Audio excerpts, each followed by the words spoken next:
টাকা আর সাদাটা পাওয়া যাচ্ছে 150 টাকা। 150 টাকা। তো এই 140 টাকা তো আমরা এখানে শুট করে কিনে মেশিন বসিয়ে দিলাম, তো ওখানে কেন কিনছেন না আপনারা? এই তো না, এই তো এইটুকু নিয়েছি আমি।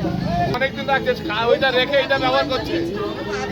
এই ভাই শোনো, ওই যে আমরা আমি নতুন পাওয়া গেলা বিলিচ্ছি, পাওয়া গেলা এই বিলিচ্ছি। কালো পলিথিন বার করো, কালো পলিথিন বার করো, কালো পলিথিন বার করো। পাওয়া যাচ্ছে, তুমি কত আমি যদি কি আনতে পারি তাহলে বুঝতে পারবে, আমি দিয়ে যাবো। আচ্ছা বেশ, আর আপনি কালোগুলো বার করুন, ওইগুলো রেখে রেখে কালো হয়ে গেছে।